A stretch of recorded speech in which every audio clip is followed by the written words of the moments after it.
Good morning, everybody. There we go. Welcome to another edition of E.W. Jackson for America. Great to be with you again today.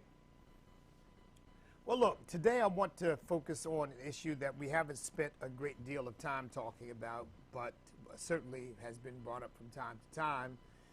I'm sure you saw that the National Report Card is telling us what the scores are for our young people now. And of course, as we suspected, and this is not just as a result of COVID, our scores, test scores have been going down for quite some time. And we are for math, we are at the lowest scores in almost a quarter of a century. The lowest scores in almost a quarter of a century. And for reading, the lowest scores since the turn of the century. Well, actually, the turn of the century would almost be a quarter of a century. So actually, it's about 33 years, a 33-year low on math, and about a 20-year low on reading for our students. This is at a time when we are competing with a nation that is pulling out all the stops to outdo us on every level. Militarily, economically, those are the primary two, but also politically and socially, internationally. They are trying to make sure that America is in the back seat and that communist China is predominant. Do you think the students in their country are seeing lower scores? I doubt it. I doubt it. Because we already know that on some technology, they've already outstripped us. These supersonic missiles that they've created. This is something apparently we weren't ready for. We weren't expecting, but they've got them. And who knows what other technologies they're developing. Now, of course, what they're doing is stealing our technology and then building on it. They're pirating our stuff and then going from there to try to enhance it and outstrip us ultimately. Now, why are these scores so low? As I said, this is not simply the result of COVID according to these studies, because the scores were already trending downward before COVID. COVID simply worsened things, obviously, having students out of school, again, for no good reason other than the teachers' union saw an opportunity to be lazy and to keep people getting paid while they did no work. And that brings me to the ultimate thesis, and I want to look at a number of different issues in focusing on this one. I want to start with education. I've said we are in the middle of a cultural revolution. In a cultural revolution, what ultimately happens is that a group of elites decide what's best for everybody and then set about to impose that on everyone. And you say, well, what about the American Revolution? See, the American Revolution was not a cultural revolution. The American Revolution was a revolution for independence. There was certainly discussion of a system of government that would allow for representation of the people and that would make the people sovereign rather than a king or any leader who would have absolute control over people. There was certainly discussion of that. But remember, the revolution didn't deal with any of those issues. The revolution the American Revolution simply dealt with the issue of whether or not we were going to be subjects of the King of England. That's really what it dealt with. And then after that issue was settled, by the end of the Revolutionary War, then the discussion began. Okay, what kind of government are we going to have? But as I've said before, the culture of America had its foundations laid by the Declaration of Independence, and of course by things that had happened leading up to that. And so the culture of America was based on the idea that rights and liberties don't come from a potentate, they don't come from a king, they don't come from a sovereign, they come from Almighty God, A. B, we are all accountable to Him, and C, that government's powers must be limited such that it is answerable to the people. In other words, according to the words of the Declaration, deriving its just powers from the consent of the governed. And these were revolutionary ideas. There's no question about that. But they didn't settle the question of what kind of government we would have. It simply settled the question of what kind of government we weren't going to have. It made clear we were not going to be a monarchy, even though there was a lot of debate and discussion and accusations flying back and forth between the founding fathers that some wanted a monarchy. Some said that was what Alexander Hamilton wanted. It wasn't true. And some were afraid that that was what George Washington might become. And that was not going to happen because he wasn't interested in anything like that. Most revolutions that I'm aware of, in fact, I dare say all, except the American Revolution. By the way, I'm including the French Revolution in this. The point was a fundamental cultural change in the nature of the country. And it's as I've said about culture, its norms, its ideals, its beliefs, its values, the unwritten rules and principles upon which that nation functions and operates. Most revolutions want to completely upend that. So, for example, in a communist revolution, every communist revolution has been in a country where there were people who believed in God. They were Protestants, they were Catholics, but they believed in God. Of course, in China, they were Buddhists. They don't believe in God. They've got that. I mean, Buddhism is an idolatrous cult. But nevertheless, they had a spiritual framework that they operated within, predominantly Buddhism, in India, Hinduism. In America, it was Christianity. See, the American Revolution didn't say, oh, well, we got to get rid of Christianity. But the Chinese Communist Revolution said we got to get rid of Buddhism. And every revolution has. I mean, the same in Cuba, the same in Vietnam, the same in North Korea. You got to get rid of faith, get it out. You got to have a fundamental transformation of the culture. The American Revolution wasn't like that. Now, you all following me? Our revolution was very, very unique. And I'll just say one of my problems with Thomas Jefferson is, by the way, whom I greatly admire, who I think was a great man, but he was not perfect. He wasn't Jesus. But one of my problems was I thought that he was so enamored with the American Revolution that he was not capable, and with France's help, by the way, that he was not capable of seeing that the French Revolution was a very different animal. And where the American Revolution really was based on trying to exalt virtues, the French Revolution was wicked and evil and twisted. And I don't think Thomas Jefferson ever really came to grips with that.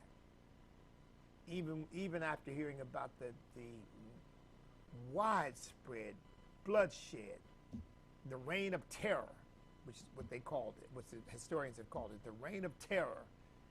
In fact, I think some of them called it that during the time Robespierre was cutting off people's heads. But we in America are undergoing a cultural revolution right now of the same kind that those other countries went through. Thank God it's not violent yet. I pray it never will be.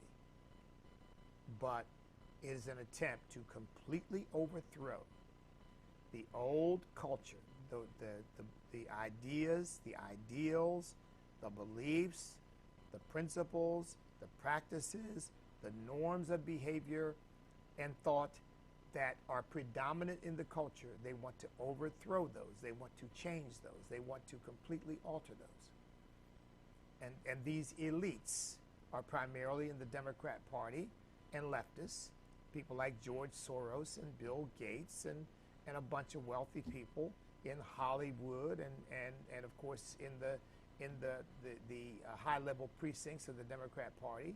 I don't believe most rank-and-file Democrats go along with this stuff, and I think most of them, if they understood what was going on, they would turn their backs on the Democrat Party. But they are the Democrat Party has become very good at manipulating people and very good at pushing the right buttons to convince people that they need them in order to be rescued. See, once you really understand that Jesus Christ is your Savior, and you don't need a system, a government, a human being to do that for you. He's already done it. And that He will take care of you, that He is your chief provider, that He is the one to whom you look to for salvation, for rescue, for help. I will look to the hills from whence comes my help. My help comes from the Lord who made heaven and earth. Not, I will look to the government from whence comes my help, because the government is God. That's what the Democrat Party is selling. And for people who don't, even some Christians who haven't come to grips with the idolatry of that and the wickedness of that, they go right along with it. Well, you know, because the Democrat Party is always going to be quick to point out racism is the major problem in America. Ooh, I'm black. Well, I might not agree with them on abortion. I might not agree with them on this homeless, but I'll tell you what, they're going to save black people. Yeah, how's that working out? Here's the fundamental thesis for this morning that I want you to be aware of. And this is not something I've never said before, but I hope I will highlight it in a way that gives you some new insight and understanding of it. The elites who engineer these revolutions don't care what people think. They don't care about the impact on people. They only care about achieving their end results. And the end result of these cultural revolutions is absolute control over everything and everybody. That's the end result. With a view toward imposing their sick, perverse vision on everybody with no ability by anyone to resist, or at least to resist and survive. That's what's happened in every cultural revolution other than the United States of America. Every one that I know of. There might be some revolution that happened somewhere down in Papua New Guinea or something that I'm not aware of, but the ones that I've read about, the ones that I know about, the revolutions that most of us are aware of, that have happened in the last century. That's been their nature. I said we're experiencing a cultural revolution. Why are our scores for our children's academic achievement lower than they've been in a quarter century? 20 years in one case, 33 years in another. Why is that? It is because the agenda of the elites who are leading this cultural revolution, and the teachers' unions and the head of the teachers' unions would be named among them, their agenda is not educating children. You saw that with COVID. They could care less about that. Their agenda is indoctrinating children. Their agenda is raising up the next generation of revolutionaries. I mean, some have even outright said it. You know, in 9 months, one teacher said, in 9 months, I can turn a child into a little, he didn't use revolutionary, well, it might have been revolutionary, but, you know, certainly I can turn him into basically a little leftist activist. That's their agenda. They don't care what anybody thinks about it. They don't care what the impact is on people. They don't care whether our young people fare well or not in life, because it doesn't really matter to them. What matters to them is that they are in control of whatever circumstance we find ourselves in. It comes back to the quote I've given you from Paradise Lost by John Milton, the great poem of the conflict between God and the devil in heaven. Now, it's not biblical per se, but it tells the story in a very wonderful way that I think is thrilling. And at one point, Satan says, better to reign in hell than serve in heaven.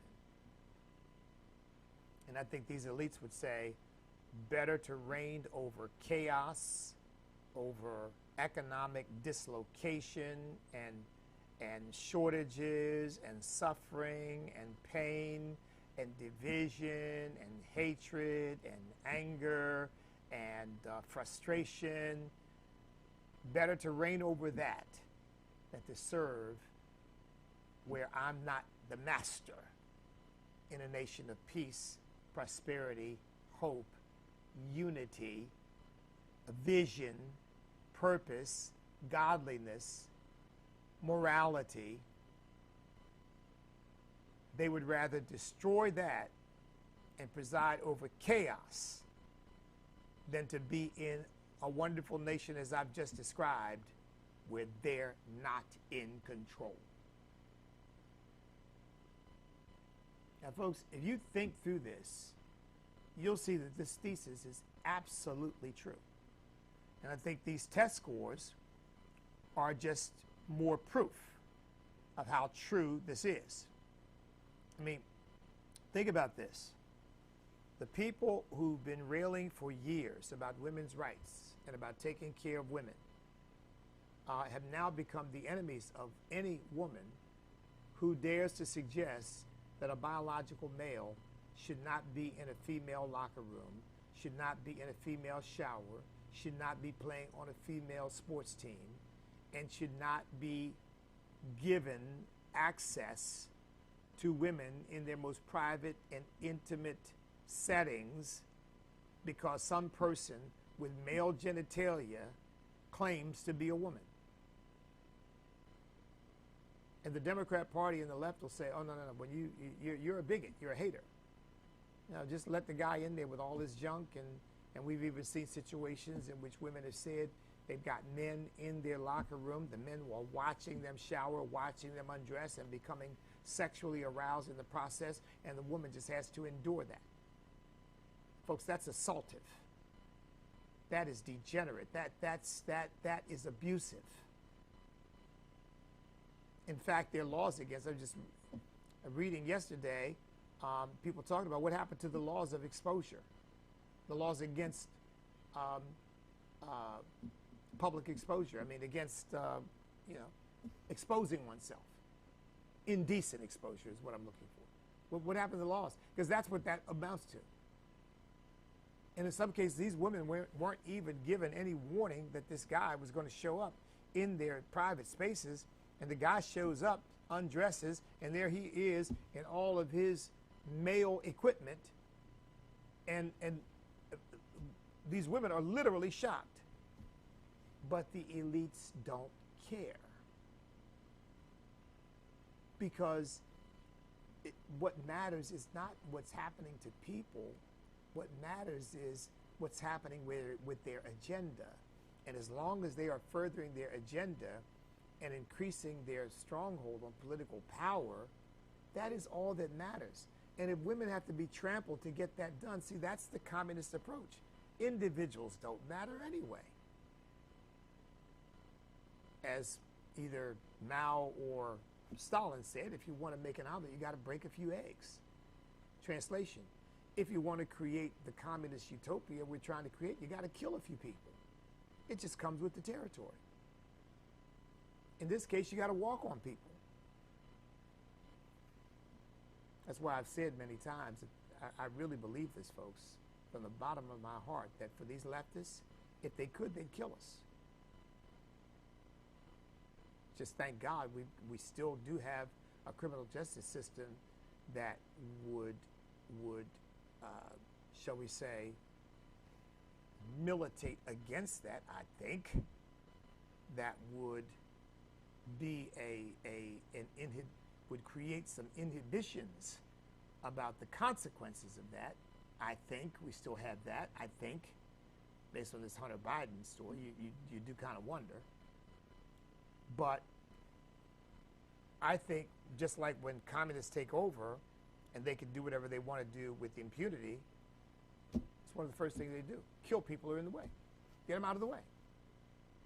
Because it's a small price to pay for the wonderful world they want to create for the rest of the people. And if you got to shed some blood to create that, kill some innocent people, not only kill a father, but since the whole family may be infected with his thinking, you just kill the whole family and be done with it. It's happened in every system where there's been a cultural communist revolution. It happened in Vietnam, it happened in North Korea, it happened in China, it happened in Russia, it happened in Cuba. You go right, it happened in Venezuela, you go right down the line. See? And that's what we're experiencing right now, a cultural revolution. Now, thank God, again, it hasn't come to bloodshed, but you can see how widespread this is and how great the pressure is on everyone to conform. The Vatican is now calling for the Pope, the radical inclusion of the LGBTQ, and they go through the whole alphabet soup thing. The Vatican, the Pope, this revolution is now reaching deep into the Catholic Church. Some would argue it's always been there, but it's reaching so deep now that it's actually gotten a Pope who is sympathetic to this, and he's got some convoluted way of trying to justify this and say, you know, they're welcome in the church and we don't judge, blah, blah, blah, blah, blah, blah. But, I mean, it's just really all, it's just straight up heresy and apostasy, which is based on even what my Catholic friends say, which is what this Pope represents. He represents a departure from adherence to and faithfulness to true Catholic teaching, just like Joe Biden does. And apparently the church he goes to, where they celebrate homosexuality, this Catholic church he goes to, they celebrate it. So it's in the church. I shared with you yesterday, maybe, I don't know whether it's on my radio program or this podcast, but I shared with you that the Biden administration forced every employee in the Social Security Administration, which is a vast bureaucracy, to undergo LGBTQ indoctrination. Well, they called it training. And they walked them through a guy who is transitioning and the pronouns they have to use and the way they have to treat him and blah, blah, blah, blah, blah, blah. He's special. And I mean, basically, they centered the whole apparatus on making sure that any person associated with this gender confusion, this SPCG, sexual perversion, child grooming movement, is treated like a king. You know, we used to say, these are not rights, these are special rights, special privileges, and that's exactly what we've got. Because that's a human being whose job it is to do his job, and he is who he is. He comes in, you treat him like another human being, then what he does on his private time is up to him. But no. Everybody's got to conform. See, that's the Cultural Revolution. Everybody's got to conform.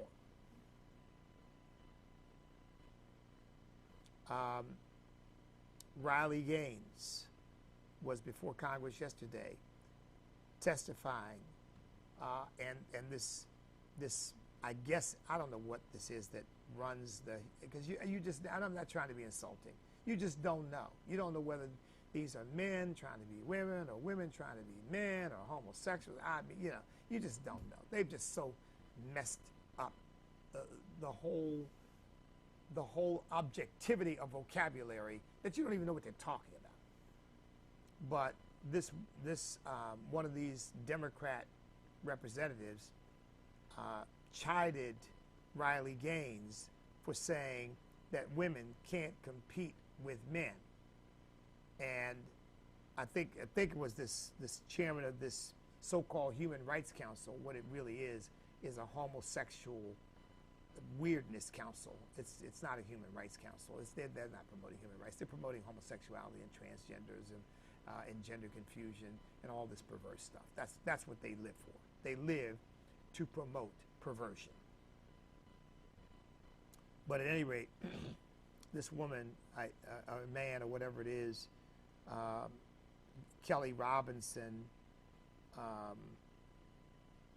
who is, I believe this is the woman who is the head of the, first queer black president of the Human Rights Campaign. That's what it's called, the Human Rights Campaign, but she said, men think they can beat Serena Williams in tennis, right? they think they can actually score a point on her, and it's just not the case. She is stronger than them. Well, guess what? Not according to Serena Williams. Now check this out, folks. Check this out. Serena Williams played with men one time. Let me see if I can find this exact quote. And found, this is the general point, men tried to play with men, found men's tennis harder, faster, and women could not compete at the same level as men. And she said she found it embarrassing enough that she stopped in 2013 participating in matches against men. That's Serena Williams. But there's something even better here, just to show you where this is going, and show you what the truth of the matter is. But here we go. Here it is. So the Williams sisters played a guy by the name of Karsten Braasch, who was already past his prime at 31 years of age in tennis, and was ranked number 203. 203. The Williams sisters are ranked top 1 and 2. I mean, they're up at the very top of the game. He played them both and destroyed them. Yeah, the Williams sisters destroyed them. Number 203 in men's tennis. Now just stop and think about that for a second. We're not talking about number 10 in men's tennis, number 5 in men's tennis, even number 20. Number 203, ranked number 203, 31 years old, past his prime, and he wiped them out.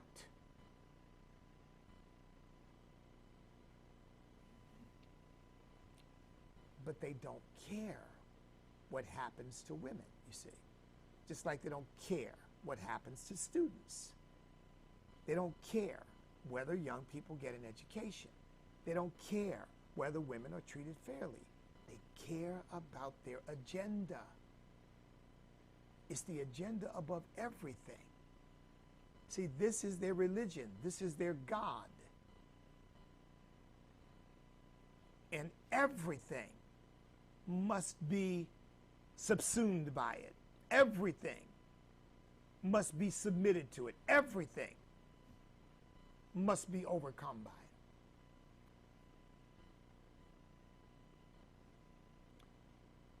Now,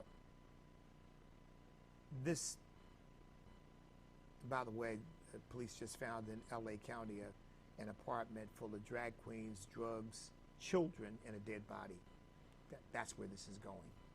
Yeah, that just happened. I think that story just broke yesterday. Children, drag queens, drugs, and a dead body. What do you think they were doing with those children? Oh, but they want access to our children. Now look, I said they don't care what people think. Gallup poll just came out with a poll taken between May 1st and 21st. That means this is very, very recent. A poll of over 4,000 adults with a plus or minus 4% accuracy rate. And what they found was 81% of Americans are dissatisfied with the way things are going in our country. Wait a minute. I thought we were so divided. 81% are dissatisfied with the way things are going in this country. See, look, I'm convinced of this, folks. I could be proved wrong, but I believe this, and I don't have a poll to prove this. It's just my gut instinct that the majority of Democrats, rank and file Democrats, are absolutely appalled by the crazy things they see the Democrat Party supporting. And they've somehow been convinced to look away from that and look at other things in order to justify their continued support for it and their continued voting for these crazies. Because these people have completely left the realm of morality and reality and are basically selling a depraved, degenerate worldview and vision of the country. That what happened in that apartment, that's what we've been warning about. That's what we've been saying. All this pedophilia, all this drag queen exposure to children, this stuff is about pedophilia. This stuff is about taking advantage of children. They want to do it in schools. They want to do it in libraries. They want to drag queen story hours. I mean, what in the world? See, that's the cultural revolution, folks. I guarantee you, most parents across America look at that and go, I will hurt somebody before they drag my child into a mess like that. I will hurt somebody over that. I guarantee most parents think that way. But the elites don't care. Because they figure they're going to overwhelm parents. They're going to overpower everybody ultimately and get their way. Okay, look, I'm out of time. There's more I could talk about, and I'll come back to some of it tomorrow. But let me say this. Christians all over this country, black, white, Hispanic, Asian, Indian, Native American, if I've left it, Filipino, Christians all over this country, Puerto Rican, Christians all over this country, Pacific Islanders, Christians all over this country, Christians who believe that the Bible is the Word of God, who are filled with love for human beings, not hatred, but we love God and we put Him first. We have got to come together. That's the only antidote to this. We've got to stop voting Democrat, Republican, and we've got to start voting our Christian values.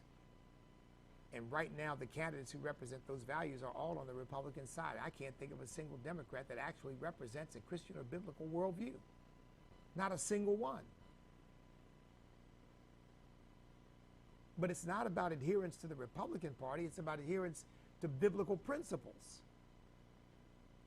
I say to people, I didn't join the Republican Party. The Republican Party joined me when it decided it was going to support life and support family and oppose this apparently now ongoing push to normalize sexual perversion. And by the way, and I'll say this before I depart here. Now, I know that there are people who will hear that and say, well, you know, that's just going too far. That's just going too far. But let me tell you something. The failure to speak boldly and forthrightly to this mess from the very beginning is why we are where we are now. I hear conservatives railing about now, we're not against anybody. We're not against, but, yeah, well, you know what? That attitude that's what got us where we are now. That's what got us to the point where homosexual activists want to go into elementary schools and teach your children that they're not the gender that you told them they were. They're not the gender that they thought they were. That's what's brought us to this point. That's what's brought us to the point where we're finding drag queens and homosexuals and drugs and a dead body in an apartment in LA where they're partying with the kids. That's what brought us to this. Because what is no longer acceptable in polite company and yet must be said is homosexuality is sin. It is sin. It is wrong. It takes us down a dark road. And look, people can live any way they want to live. And I am not in favor of criminally punishing people for wanting to live as homosexuals or practice homosexually. I am absolutely and categorically opposed to efforts to enshrine this into our legal system and turn homosexuality and gender confusion into some kind of protected class that allows people like Jack Phillips to be sued because he won't bake a cake that allows that celebrates somebody claiming that they're transitioning from a male to a female or whatever, because you can't do that anyway. That's a lie. That's a myth. You can't. If you were born a male, you will be a male for the rest of your life. I don't care what you cut. I don't care what you inject. But people can do whatever they want to do. But they shouldn't be able to sue somebody because they say, well, look, I have a biblical worldview and I don't agree with that. No, I can't participate in that. I will not photograph your same-sex so-called wedding. You want me to bake a cake for your birthday? Happy to do that. I'm not baking a cake for that. I'm not taking photographs of that. I'm a Christian. I believe what the Word of God teaches about that. Love you, pray for you, not interested in harming you, hurting you in any way, but I am not agreeing with you, and there's nothing you can do to make me. Christians are going to have to stand up, and we're going to have to step up. Well, that brings me to my close, doesn't it? I'm already over. We have to stand up, step up, speak up, and refuse to back up, because we cannot be defeated if we will not quit.